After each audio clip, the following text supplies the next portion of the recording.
Hey, it's Billy D from Billy D's Adventures. Are you ready to explore? Let's go. It's Billy D's Adventures. The expedition to see. It's Billy D's Adventures. Come along with me. Let's go.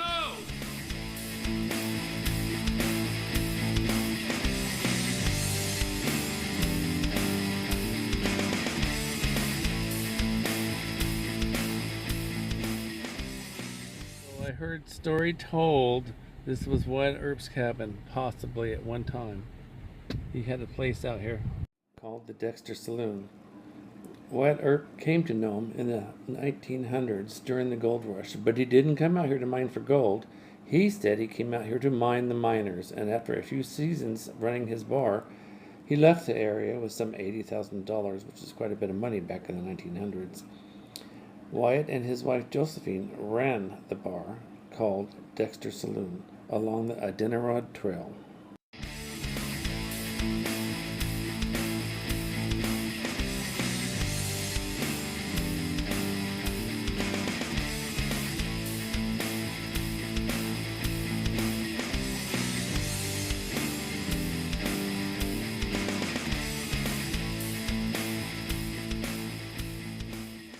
We're here at the power plant here in Nome, and I'm with John Handelin. He's the mayor of Nome. He's going to show me the power plant. Stay tuned.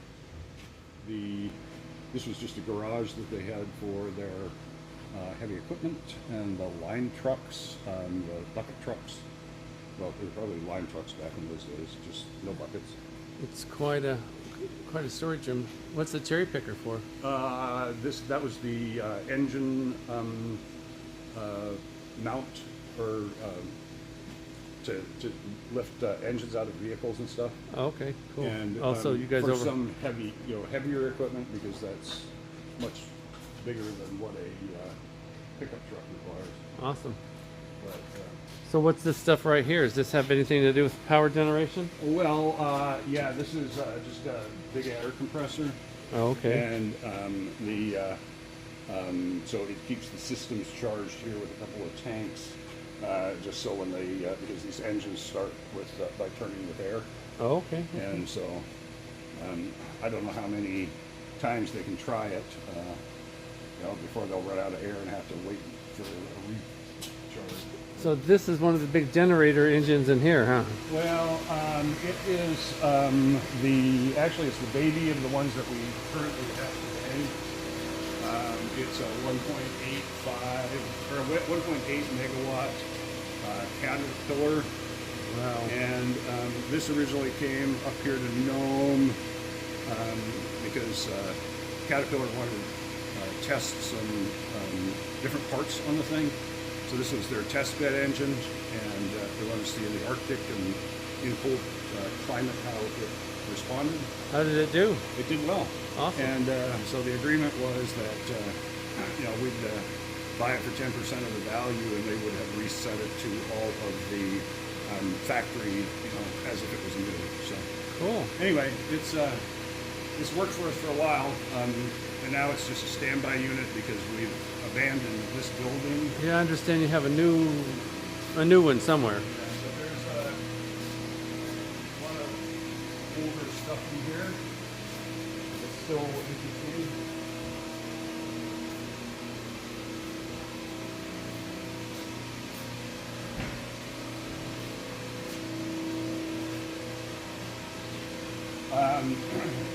Town is segmented. Well, at this time it was into 4 different places. Now it's 6, I believe. And so those were just the feeders where the power went outbound to the town. And there's some mapping there that showed which way Which way it goes? particular feeder went through town. So when somebody called from 4th and G or whatever, they'd know Well, okay. what the problem is. Over here is the distribution side. And this side you said is This would be the generation side here. awesome. Wow.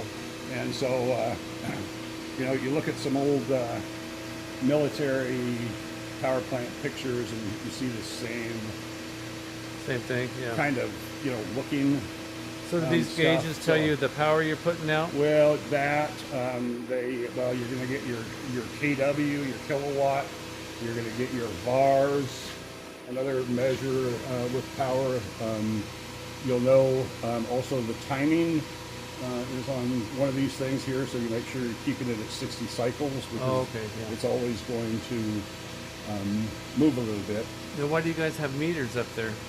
Well, that was just so that we could take and count how much we said was leaving the power plant. Oh, okay. And then there was a guy that would walk around with this Bible, they called it. It was just a big book for entering his meter readings, and he'd wander around town for a few days to catch the readings, and then they would see how they matched to all of these other things. Just that's how they, line loss, what you lose, just transformers, all that is that pretty? That's an important thing to know. Is that a great loss? The no, we do, but it's not very. I mean, it's remarkable for our system. It's I think maybe 3%. Wow, that's not which bad. Is not bad. But you can see here. Anyway, here's 1, 2, and 3. These don't exist anymore. Okay. But behind us, where this one has been put over, there was a pit there, and there's still the bolt-on for the generator, and there were 1, 2, and the third one here, 600 kilowatt Cooper Bessemer engines, and so 1,800 kilowatts was the maximum that could be put out of this place for town. I don't know what they used at that time, but those 3 generators, were in operation in the 60s and into, I think, early until 75, because in 1974 we had a big flood that threatened to wipe this place out. The generators were rotting in the foundations. I think I heard something about that. They had to shut it down, and then, ended up expanding it as well. This? Just look out the back door. Oh, anyway, this too is... Oh. Just, you see all that crap over there now? Oh my gosh. It all runs through that little PLC up there at the top. And there's another engine control module somewhere. I'm not sure where that is. But, and you keep all this rolling. And for the most part, all those things have been replaced with the screen. Okay, so the stator for this machine is probably what, back here? Does it have a stator? I think that's what this is called, possibly. It's right here, in this section somewhere. Okay. I mean, this is the generator. Yeah, so that would be, that's it. Yeah. These are... Where there's some magnets around the thing or whatever. Yep. Okay. Yeah, that's the stator. That's in there. Is piping that is associated with transferring heat through the building. Okay. And into the water system, because our water system 4 miles out of town and into some deep wells out there are actually shallow. They're only 100 to 150 feet. And but that water is like 40 degrees, and so we're able to use it in cooling generators before we then release the water. Mm-hmm. It goes through these turbocharger, or not turbocharger, but heat exchanger panels that I think there's still one over there. And that way, the water going to town is over 60 degrees, and so when somebody's heating it, they get that bonus, and it helps us in what we're doing.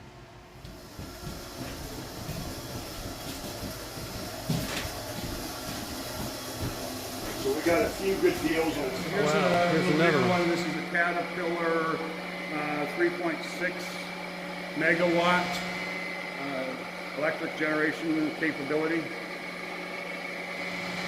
And this thing generates in excess of 15, I think in excess of 16 and maybe even to 16 and a half kilowatts for each gallon of fuel oil that's burned.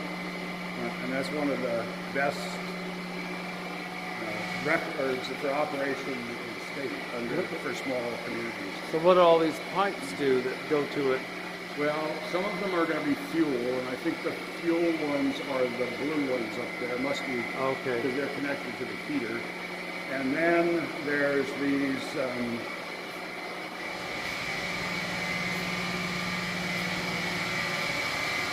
They must be attached over in that other where I was pointing the piping out the first place. Oh yeah, Are okay. these heat exchangers again? That so the water that's being pushed cold in through the generator cools it down and then comes back warmer. And so that's what some of the rest of the piping is. Okay. Then there's fuel oil and fuel oil piping as well. And then some of the stuff up there. Oh, actually, I guess these are just canisters now. These canisters on the wall are fire suppression mist system. Okay. And if you pan up to the top, you'll see the roof panels up there are a little darkened. Yes, I see. And so we had just had a major overhaul of these done, which is changing out some of the components. I don't know what it is, but it renews it for another 20,000 hours at least. Okay. And so we've had a company up here taking care of that for us. They just completed it and put it back into service when it caught on fire.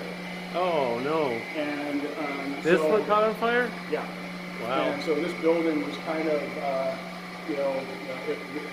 because the fire was up at there at the pistons. Right. And and one of those fuel lines had come off, and was So this is like a 16 cylinder. 16. Yep.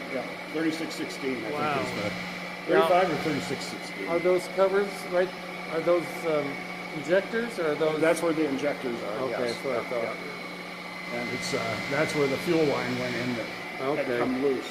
Well, the forensic investigator digging around and sweeping under there, he came out with a O-ring that had fallen as they were trying to put it in, and that particular thing had no O-ring, and it sort of backed itself up. So, Oh no. anyway, we were lucky it didn't burn it totally down. Yes. And it really didn't damage too much with the AC painting, and I think the generator had to get shipped out for testing. Right. And but after that, we used to have these. What is it called? Halon.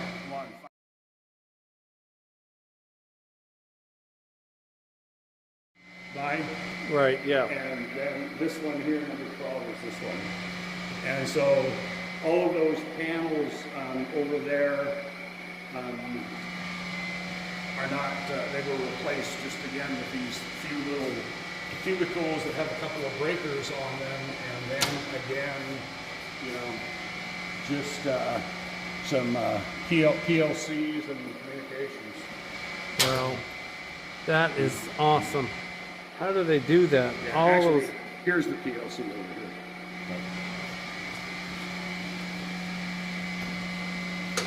Wow. Did you help them put all this together? No, I just found the money to do it. There you go. Well, that's what it takes. No, we have a great.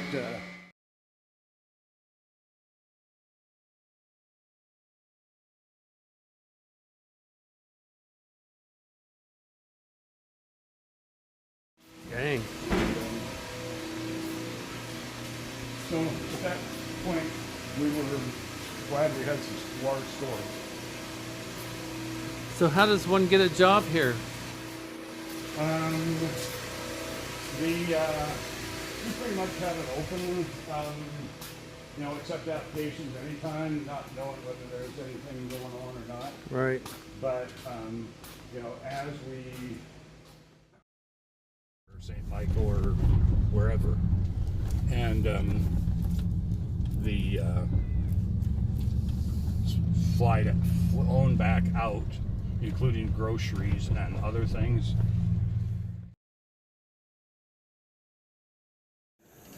Wow. So anyway, still in great cabinets, but these are the new and improved switchgear for both the generators and the distribution feeders.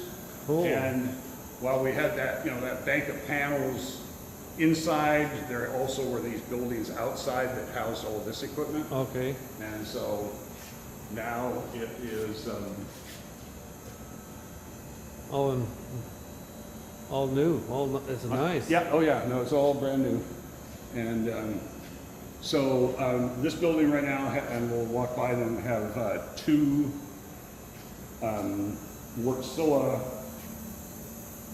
V16, I believe it is, with 5.4 megawatts output capability. Then this is just a little emergency generator Okay.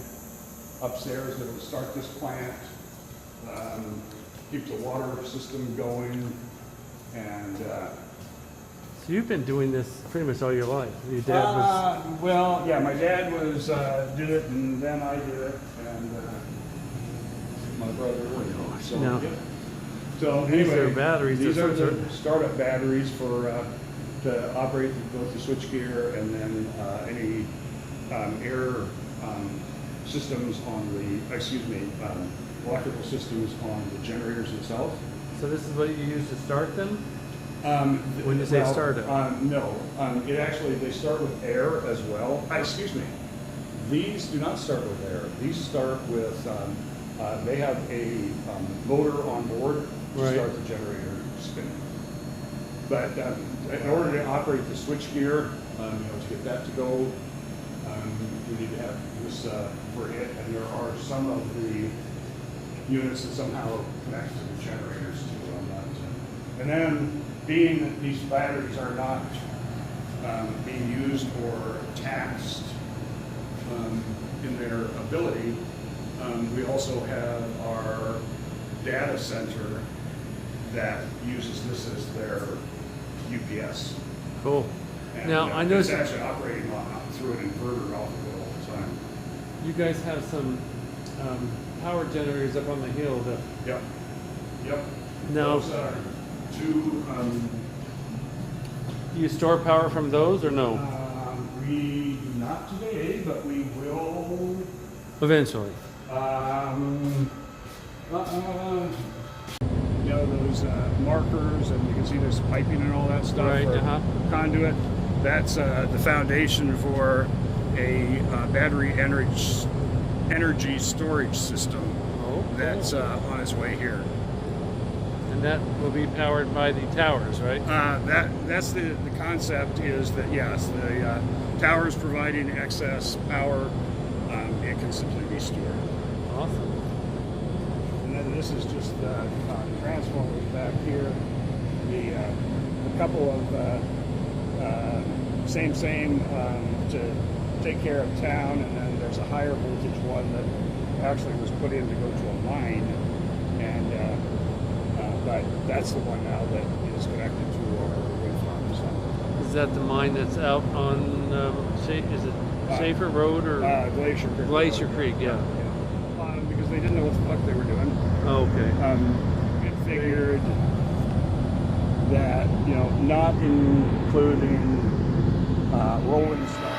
A couple of Rayport filters here that were easier to maintain and operate, less costly. So are these like diesel fuel filters? This is where the stuff that there was stuff that we originally ordered. Same thing on the other side. We could put a couple more of this size in, or if we needed more power, we could pull out these smaller ones and put in bigger ones. But the power generation end is over here, and these are a bunch of heat exchangers here. Oh, okay. On the deal, and these here have to do with waste heat in, waste heat out. So we're actually working on another project because we do use the jacket water to, deal with our domestic water system for heat. But the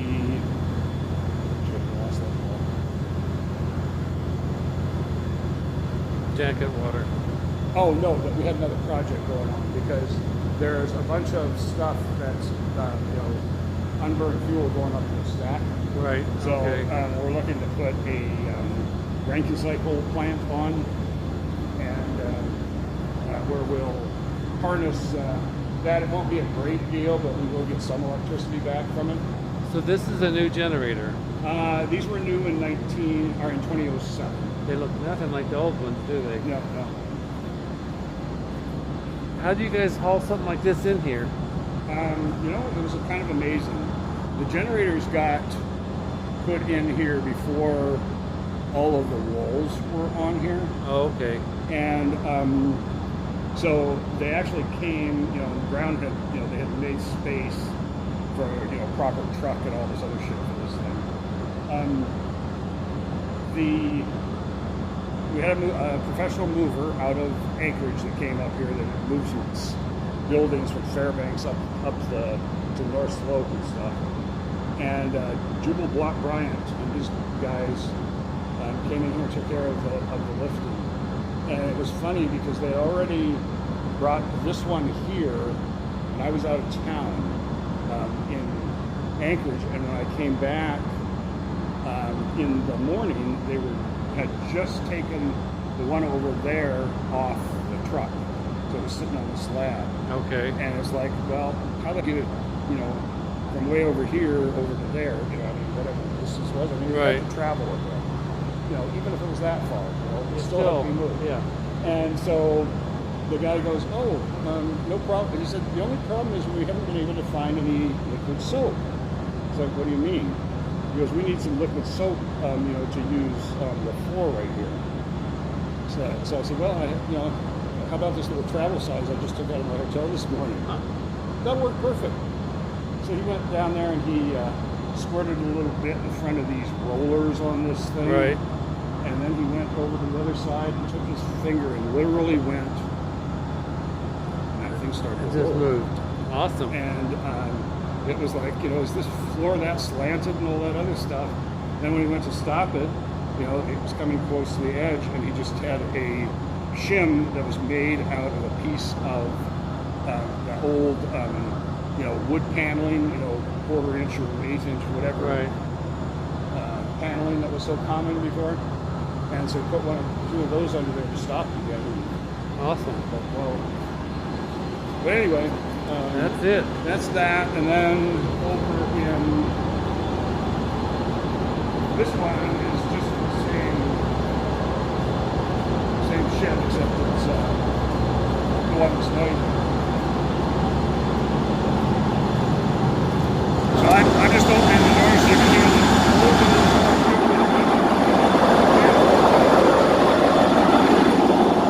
alarms, hopefully. Right.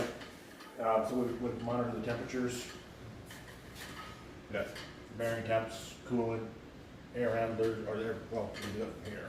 So you sit here and monitor all this all day. Yeah. I'm a shift. Awesome. And take calls like for down lines or water leaks or stuff Right. like that, and then just call out for line crew or water and sewer. Okay. You have a Awesome. problem with the generator? Call for me. There you go. Get the boys rolling. So Right on. I don't know over there, JJ, that I can see that anything's coming from the wind farm. Maybe. Yeah, a little bit. Oh, okay. So. Oh, okay. That's the wind farm there? Yep. So the minus is what we're getting from the wind farm. Okay. So are you guys Not much gonna, wind, 10 miles an hour up there, so it's not. will you put up more towers out there or no? Oh, That's asking the wrong guy. We are working on funding for that right now. Are we? Okay. Yep. Awesome. For the potential of 2 more up there. Possibly 3, but it makes more sense. We're also looking. So we got inside of this tower here. You guys see them all over. Let's go take a look.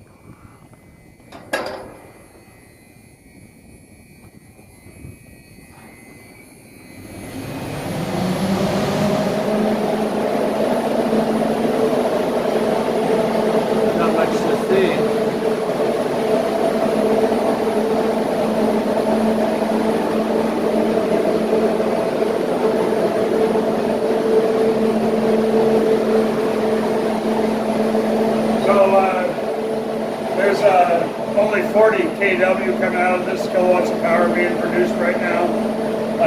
You know, the rotors are not up to, the wind is only pushing them at 12.5 revolutions, and 26 is the cutoff point for them. So the wind could be much stronger. They have it in meters per second here, so anyway, about 6 meters per second on wind speed, and I don't know how to deal with that. I had them converted old miles per hour on our stuff. Now, what happens when it gets to 26? Then the blades here will, these can move. They'll feather on the thing to cause the, you know, to maintain that. And if they can't do it with, you know, adjustments like that, then they'll throw on a hard brake. Okay. And you know, it's already picked up just a little bit here. We're at 50 kW or 45, I guess, bouncing around. So it's 41 or 43 kilowatt hours, right? Yep. No, kilowatts. Kilowatts, okay. But in 1 hour, 37 would be delivered. Okay. Yes. Wow. Yep. And this is to go to the top to work on. yeah, there's a door there, and unfortunately, it's not an electric pull-up, so you hook on to the belt back of your suit or whatever it is that you have, and or your harness, I guess it's called. And have you been up there? No. I went to the top of that building that burned. Right. Yeah. Shimmied up the ladder and climbed up the other ladder and got to the peak. And I turned around and I couldn't get down. The fire department had to come get me. Oh, no. Okay. Awesome. Thank you. So anyway, right now the thing is turning just a little bit. I don't think I'm on the right.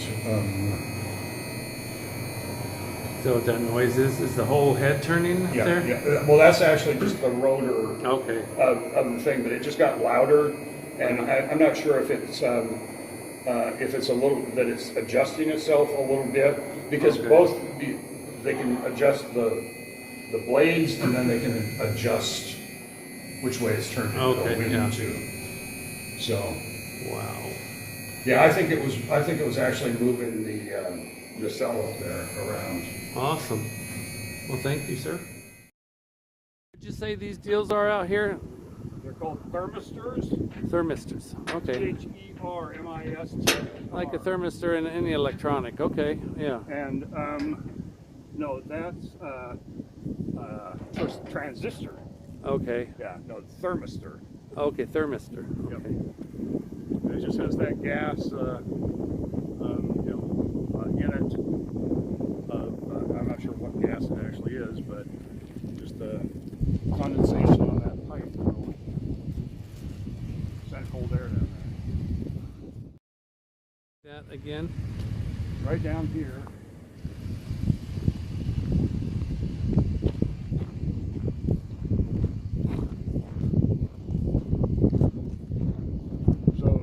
There's a little road here at the bottom of this, right, which is actually, some of it might be creek bed, but the creek's actually pretty small and it's over here right now. Yeah, you can see some roadway over there. Yeah, and so anyway, this is Anvil Creek, so this is where the original gold discovery was, inland, not on the beach. And so, essentially off in this direction where there's kind of that valley or trough coming back down, somewhere right in there, and it was up on this side of the mountain. Awesome. For the original gold discovery. And then our water comes from, if you're looking at there's a patch of snow there, right, and then just look over that way and you can see there's some poles and stuff there, kind of, and then there's some buildings down below. Right. But anyway, over there, that's where the water comes out of this Anvil Mountain here. Oh, okay. And you guys were up at the White Alice site? Yeah, we were. And that's Anvil Rock. What's this over here? Is this mining? Yeah, I mean, there was extensive mining that happened in this area, both, in the early part of the century as well as in the later part of it and into the current century. So you can see that there was a bunch of mining or tailing piles up there higher on the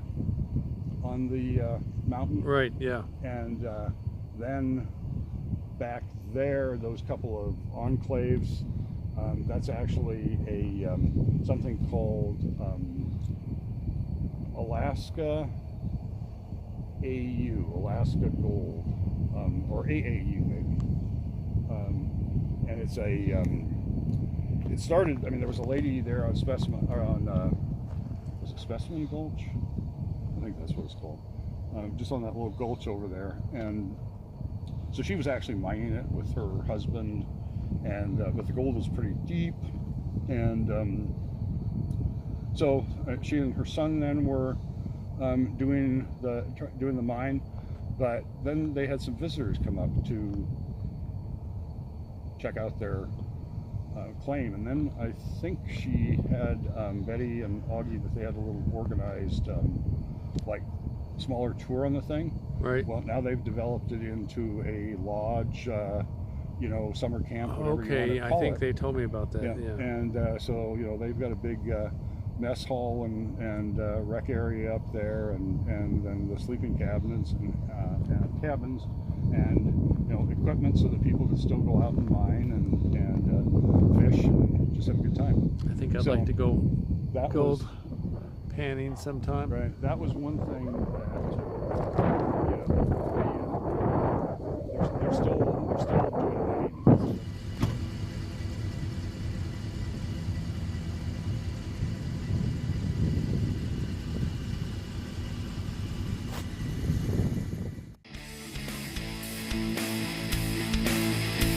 This isn't bus 142, but I did spend the night here, and it felt like it. I got to experience what Chris McCamlin did. Yes, I knew him from Oh My God Hot Springs. What an experience.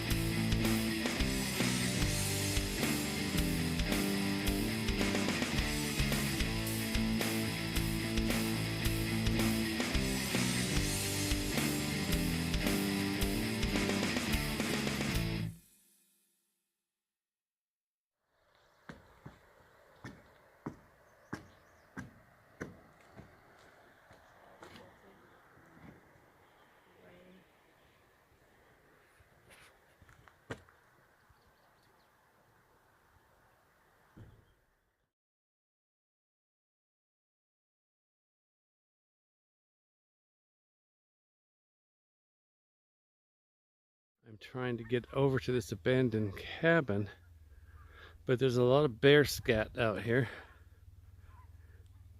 I think I can get in right here. I'm a little concerned.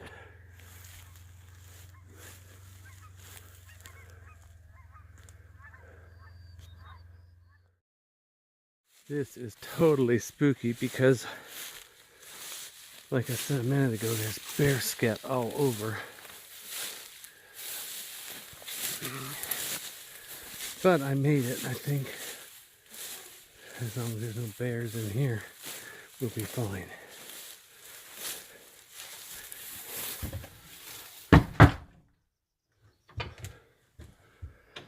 Wow, look at this old place.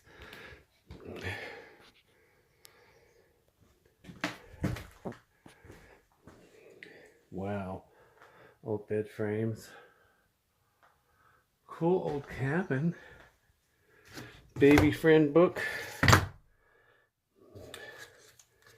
So they had a baby, Martha and Joe.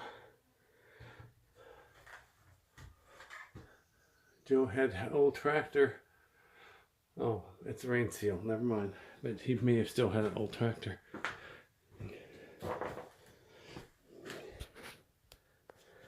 You know what I haven't seen much of is rat poop in any of these old abandoned cabins.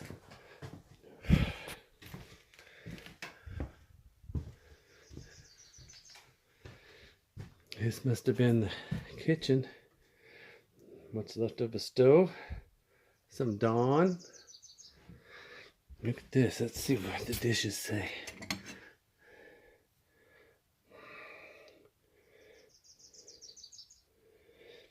Something stone. Two test scan. Old pair of pliers. And there's mosquitoes everywhere. I've got more mosquito dope on than they sell at the drugstore. What is this? Must be a flag that you put up to let people know you're here. There's an old blanket. Candlelight. And here's the back door. This cabin is leaning. Leanne O'Connor and David Booth from 7/12/17. I guess somebody cleaned out the cabin. I don't know why. That's what I had to come through to get here, though. And that is what I have to go back through. And the tundra is very soft. There's a high bunk up there. Oh, look, a cool little light. Dead battery. Everybody assigned the wall. No, I'm not going to. That's it for this abandoned cabin, you guys. There's a jacket and a bicycle inner tube. Somebody's toolbox. And a can of nails. So I guess Joe comes out and maintains this place while, what I say, Larianne does the cooking and makes the beds.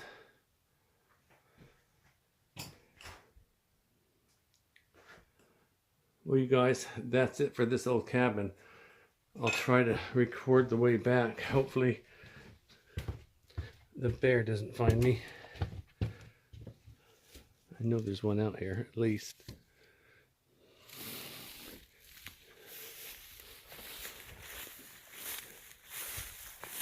Old diesel drum. Yeah, it's a little soft. It's hard to walk in all this stuff. This is where I came through.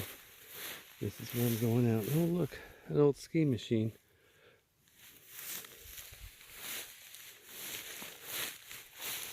Yeah, I hope this is where I came through. I'm pretty sure it is.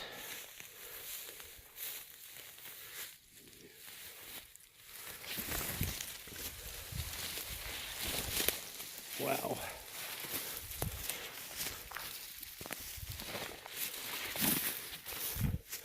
There's a big hole right there. Perfect for a bear. This is the tundra. You sink in it. I don't know where my partner in crime went.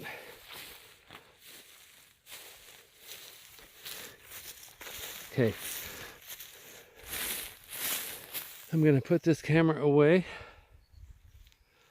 and try to find a way out of here. See you on the flip-flop. Stuff sinks when you walk in it.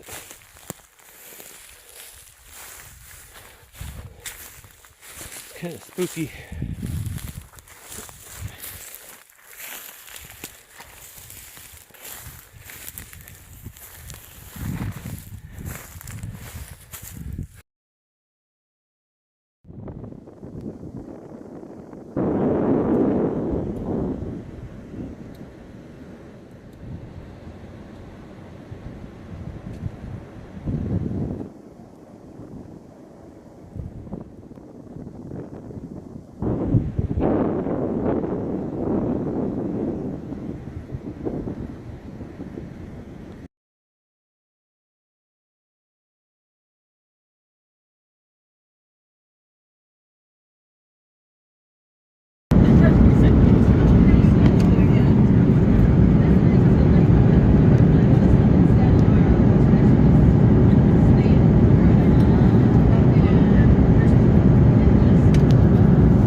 hope you enjoyed this video, and I hope you enjoy all my videos.